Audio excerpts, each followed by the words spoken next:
सरकटे की पावश वाला लावे वाला कलश अक्षय कुमार के कैरेक्टर को किसने दिया? क्या तुमको पता है कि भास्कर और जना के पोस्ट क्रेडिट सीन में एक चीज किसी ने नोटिस नहीं की है और वहीं पे सभी सरकटे को बेवकूफ समझ रहे थे, लेकिन उसने जो कुछ भी किया उसके पीछे एक बहुत बड़ा रीजन था। उसका मास्टर प्लान था जिसकी वजह से उसने औरतों को गंजा किया। नहीं, उसे उनके बाल नहीं चाहिए थे। और मुझे पक्का पता है कि तुमने ये भी नोटिस नहीं किया होगा कि इन चारों में से सरकटे ने सिर्फ जना को ही क्यों टारगेट किया और उसे जिंदा क्यों छोड़ा। और जहाँ कोई सिर्फ आधा आधा जा सकता है, स्त्री पूरी कैसे चली गई? दरअसल वो क्या है कि स्त्री, रुको यार, सबर करो, सब कुछ इंट्रो में ही बता दूं क्या?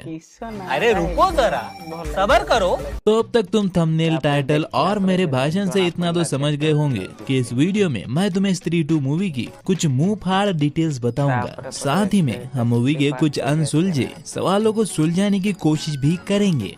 डिटेल नंबर 1, सरकटे जब चंदेरी की पहली लड़की को उठाता है तो ओ स्त्री रक्षा करना लिख की दीवार पर फोकस किया जाता है, जो ये हिंट देता है कि चंदेरी की औरतों को अब स्त्री की रक्षा की सच में जरूरत पड़ने वाली है। डिटेल नंबर 2, मूवी की शुरुआत में हमें लड़कियों के कुछ सीन दिखाई जाती है जिसमें कुछ लड़कियां रनिंग पे जा रही हैं, कुछ ताइक्वांडो क्लास कर रही है, कुछ लड़कियां स्कूल और कॉलेज में जा रही हैं। वहीं पर चंदेरी में हर बार महापूजा भी औरतें ही करती है, इसका अनाउंसमेंट भी किया जा रहा है। तो ये चीजें चंदेरी की औरतों की आजादी को दिखाती है, जो सरकटे के आने के बाद पूरी तरह से छिन जाती है।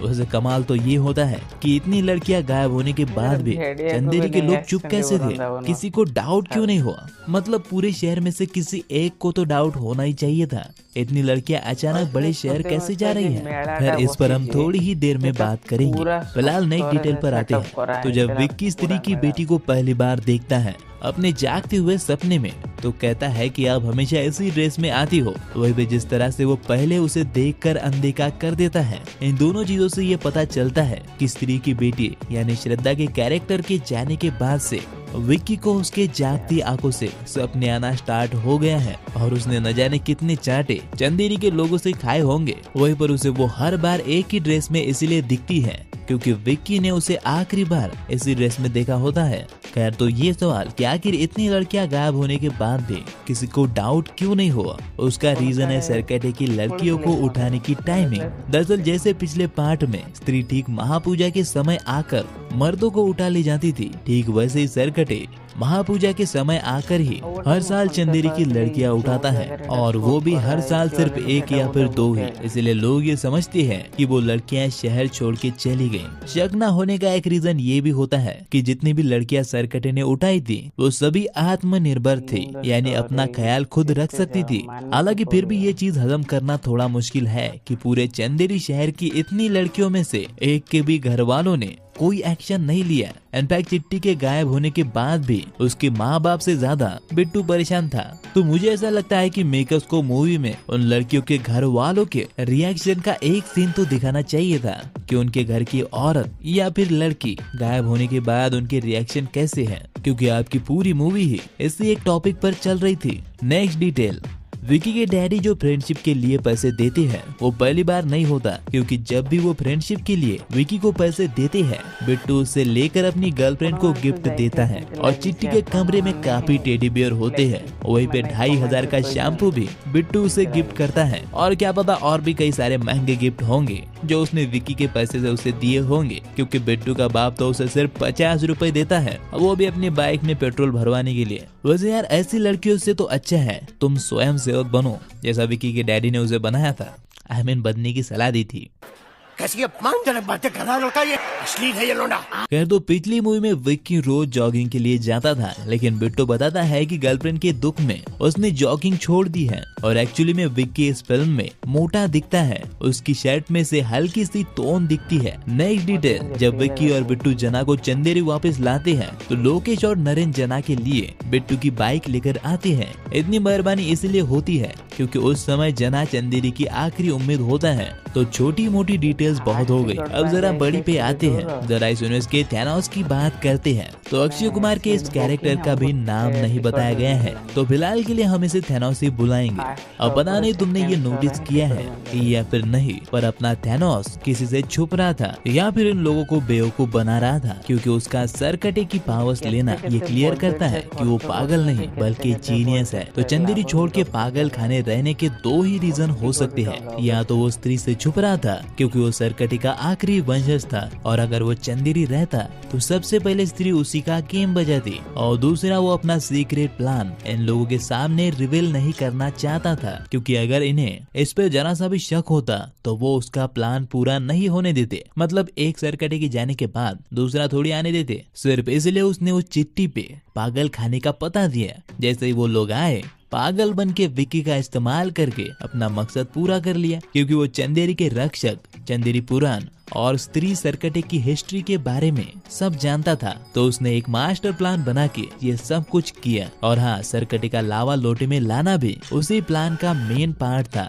यानी वो लावा कौन लाएगा ये भी उसने पहले ही तय कर दिया था। वो क्षमा हो सकती है, जना या फिर रुद्रा भी हो सकता है। कर मुझे तो वो क्षमा ही लगती है, लेकिन उसके प्लान और फ्यूचर पर हम एक सेपरेट वीडियो में डिटेल में बात करेंगे। अगर मैं उसकी यहाँ पर डिटेल में बात करने लगूँ तो वीडियो अपना 1-2 घंटे का बन जाएगा, इसलिए तुम बस सब्सक्राइब कर दो, क्योंकि अगली वीडियो सरकटे पर होगी।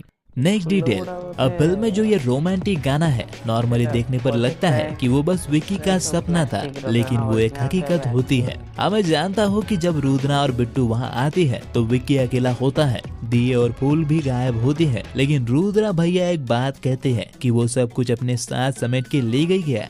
कुछ ऐसा ही कहते हैं ना, तो एक्चुअली में उनकी बात सच होती है। चलो मैं एक्सप्लेन करता हूँ। देखो, लास्ट में हमें कुछ चीजें पता चलती है। पहली तो वो एक पावरफुल घोस्ट है, और दूसरी वो भी विक्की से प्यार करती है, वो भी आत्मा वाला, समय से परे वाला सॉलिड प्यार।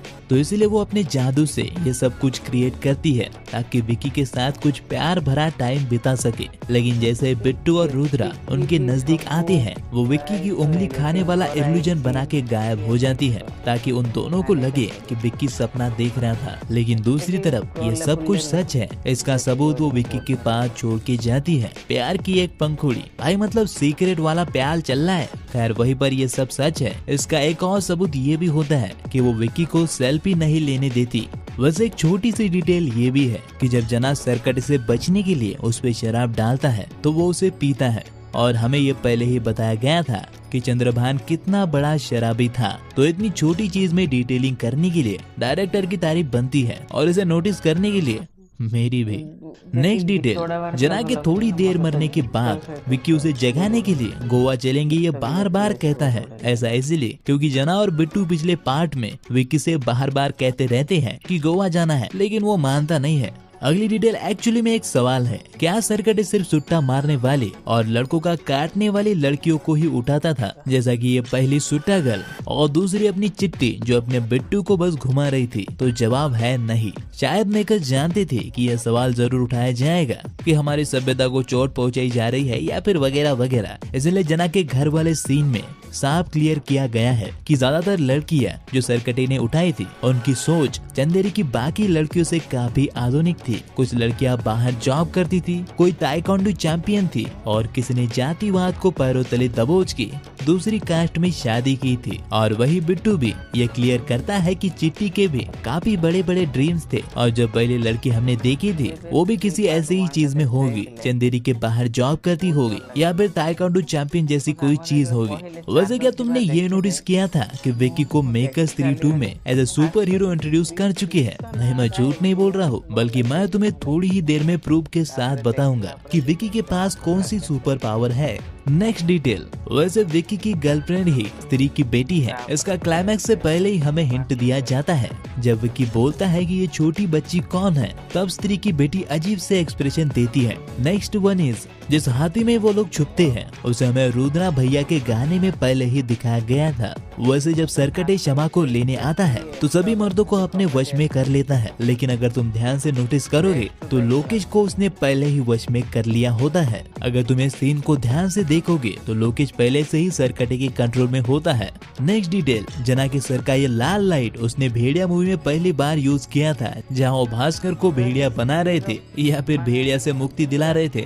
अब जैसा कि मैंने कहा था कि हम विक्की की सुपर पावर पर बात करेंगे, तो चलो उस डिटेल को जानते हैं जिसको ज्यादातर लोगों ने नोटिस नहीं किया। स्त्री 2 में डायरेक्टर ने ये क्लियर हिंट दिया है कि हॉरर कॉमेडी यूनिवर्स में विक्की नाम के कैरेक्टर का आगे बहुत इम्पोर्टेंस होने वाला है, और उसकी गर्लफ्रेंड जो उससे कहती है कि तुम्हारा मकसद इन सब चीजों से बहुत बड़ा है और हमारा रिश्ता समय से परे है, इन बातों को हल्के में मत लेना। मुझे ऐसा स्ट्रांगली फील हो रहा है कि विक्की इस यूनिवर्स का आयरन मैन होने वाला है, यानी कि वो फ्यूचर में अक्षय कुमार के कैरेक्टर यानी थैनोस को हराने में सबसे बड़ा रोल प्ले करेंगे, या फिर ये भी हो सकता है कि वही उसे हरा दे, या फिर मैं कुछ ज्यादा ही बोल रहा हूँ। लेकिन फिलहाल अगर हम विक्की के पावर्स की बात करें तो उसके पास सच्चाई और प्यार की ही पावर्स नहीं है, उसके पास कुछ और भी पावर्स है, इसके बारे में वो खुद नहीं जानता। तुम्हें याद होगा जब सरकटे क्षमा को लेने आता है तो अपनी आंखों से एक एनर्जी सभी मर्दों पर छोड़ता है, जिससे वो सभी उसके फॉलोअर्स बन जाते हैं। लेकिन विक्की उसके सबसे करीब होकर भी उस पर सरकटे की पावर्स असर नहीं करती। वही भी अगले सीन में जानबूझ के जना के जरिए हमें ये चीज याद दिलाई जाती है कि विक्की को सरकटे की पावर्स से कोई भी असर नहीं हुआ है, तो वो सिर्फ नाम का रक्षक नहीं है, उसके पास पावर्स तो है, लेकिन सच्चे दिल के अलावा कौन सी है पता नहीं, क्योंकि ये मूवी में क्लियर किया ही नहीं गया है। वैसे स्त्री सरकटे के नर्क में कैसे आ गई? आत्मा तो उसकी बेटी भी थी, और हाँ अब ये मत कहना कि वो स्त्री है, कुछ भी कर सकती है। दरअसल वो सरकटे के नर्क में इसीलिए आ पाती है क्योंकि उसके पास टेलीपोर्ट करने की पावर्स होती है, जिसका यूज वो सरकटे के लड़ते वक्त भी करती है। यहाँ पर भी डायरेक्टर ने बहुत ही स्मार्टली सरकटे से लड़ते वक्त हमें उसकी पावर्स दिखाई है, ताकि अगर हमारे मन में ये सवाल आए कि आखिर स्त्री यहाँ पर कैसे आई, तो उसका जवाब हमें उस फाइट में ही मिल सके।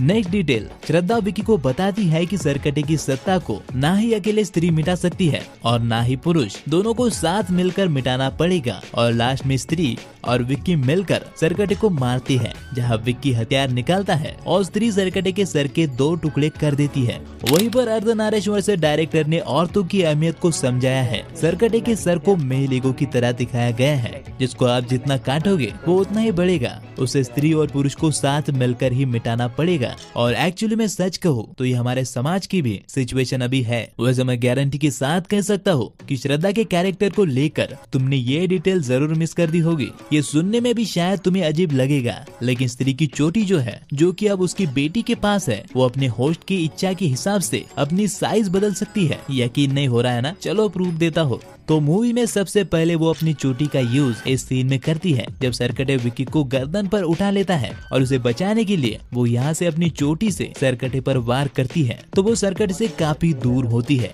अब मैं उन दोनों की दूरी से तुम्हें यही बताना चाहता हूँ कि यहाँ से सरकटे को चोटी फेंक के मारते वक्त वो काफी लंबी हो गई होगी, लेकिन जब वो सरकटे के पास आती है तो चोटी इतनी लंबी नहीं दिखती, फिर भी वो उससे लंबी होती ही है। लेकिन जैसे ही सरकटे उसे चोटी से पकड़ के दूर फेंकता है तो तब उसके चोटी की लंबाई करीब उसके घुटनों तक की होती है। लेकिन वही जब कोई नॉर्मल सीन हो जहाँ वो कोई फाइट नहीं कर रही होती है, वहाँ पर देखोगे तो चोटी की लंबाई लगभग आधी हो जाती है, यानी कि हमें चोटी की कई सारी साइजेस देखने को मिलती है। चलो मैं तुम्हें कुछ और एग्जांपल्स देता हूँ, जहाँ पर जब वो दोनों सरकटे के घर में जाती है तो उसने चोटी ऊपर बांधी होती है, तो देखने में उसका साइज काफी छोटा लगता है, पर जैसे ही वो उसे खोलती है तो एकदम से लंबी हो जाती है। यानी कि वाकई में स्त्री की चोटी अपने होस्ट की इच्छा अनुसार उसकी साइज या फिर लंबाई बदल सकती है। और सच कहूँ तो एक्चुअली में ये अच्छा डिसीजन था, जहाँ चोटी में इस तरह की पावर्स ऐड करके श्रद्धा के कैरेक्टर में और लेयर्स को जोड़ा गया। वैसे पार्ट 1 में स्त्री की चोटी काटने के बाद भी उसके पास पावर्स कैसे थी, और अगर वो अपनी बेटी को नहीं जानती थी तो स्त्री अपनी बेटी के बुलाने पर कैसे आ जाती है? इन दोनों सवालों के जवाब है मेरे पास, लेकिन पहले सरकटे के बारे में कुछ डिटेल कवर कर लेते हैं। तो सरकटे सभी औरतों को गंजा करके और सब सफेद साड़ी में क्यों रखता था? इसका बलि से कोई ताल्लुक नहीं था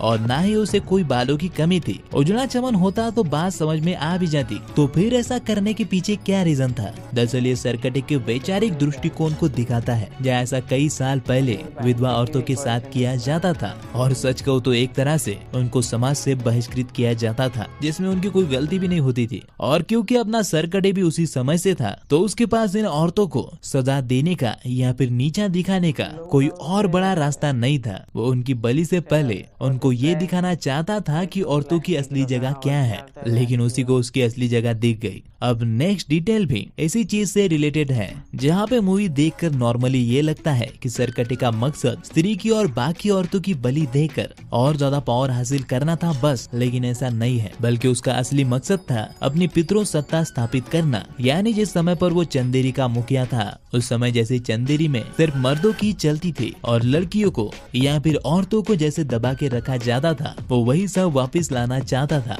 लेकिन आधुनिक लड़कियां उसका रास्ता रोकती, इसलिए उसने सबसे पहले उन्हें उठाना स्टार्ट कर दिया। उसके रास्ते का दूसरा कांटा थी खुद स्त्री नाम की चुड़ैल, जिसकी बलि देकर वो इतना पावरफुल बन जाता कि उसे चंदेरी में आने के लिए महापूजा का इंतजार नहीं करना पड़ता और मर्दों को तो वो पहले ही अपनी तरफ कर चुका था। तो बेसिकली अगर वो इन औरतों की और स्त्री की बलि देकर पावरफुल बन जाता, तो उसके बाद वो अपने प्लान को स्टार्ट कर देता, जो है चंदेरी को पितृसत्ताक बनाना। तो अब आते हैं पहले सवाल पर कि अगर स्त्री अपनी बेटी को नहीं पहचानती थी तो उसके आवाज देने पर आई क्यों? इसका बड़ा ही सिंपल रीजन था, उसकी बेटी के आवाज का दर्द। स्त्री हमेशा इंसान के चेहरे से ज्यादा उनकी फीलिंग से उन्हें पहचानती है, ये हमने पार्ट 1 में भी देखा था। इसलिए जब वो प्यार और दर्द से अपनी माँ को आवाज देती है, तो स्त्री उसकी आवाज पहचान लेती है कि उसी की बेटी ने उसे बुलाया है। वैसे अगर तुम स्त्री 2 के पहले पोस्ट क्रेडिट सीन में वरुण की बॉडी ठीक से देखोगे तो बहुत गड़बड़ है भाई। मतलब वो भेड़िया वाली बॉडी है ही नहीं, वो खड़े भी पेट अंदर करके रहते हैं। नहीं, मैं यहाँ पे कंप्लेंट या फिर बॉडी शेमिंग नहीं कर रहा हूँ, बल्कि ये बता रहा हूँ कि ये पोस्ट क्रेडिट सीन मुंजा के बाद शूट किए गए हैं। यानी कि मेकर्स ने इन दोनों पोस्ट क्रेडिट सीन को स्त्री 2 से कनेक्ट करने का प्लान बाद में बनाया होगा। खैर, स्त्री की चोटी काटने के बाद भी उसके पास पावर कैसे थी? इसका बड़ा ही सिंपल रीजन है कि स्त्री 2 की स्टोरी में चीजों को फिट करने के लिए मेकर्स ने उन्हें बदला है। इसलिए पार्ट 1 में हमने देखा था कि चंदेरी पुराण के मुताबिक स्त्री और उसकी प्रेमी की सुहागरात हुई भी नहीं थी। वहीं पे पार्ट 2 में उनकी एक बेटी भी है, वो भी काफी बड़ी लग रही है। वहीं पे दूसरी तरफ स्त्री की पावर्स भी उसकी चोटी में होती थी। इसलिए जैसे ही पार्ट 1 में विक्की उसकी चोटी काटता है, वो भाग जाती है। सोचो अगर उसके पास चोटी काटने के बाद भी पावर्स होती तो इन दोनों का गेम नहीं बजाती। इसलिए इसका सिंपल जवाब यही है कि मेकर्स ने ये सब कुछ बाद में प्लान किया है और स्टोरी में फिट किया है। खैर, अगर तुम्हें वीडियो अच्छा लगा हो तो लाइक शेयर सब्सक्राइब जरूर करना, बहुत मेहनत लगी है यार। जदि भल हो प्लीज लाइक गोटे कमेंट निहाती जनइबे, सब्सक्राइब भी निहाती करिए। Thank you.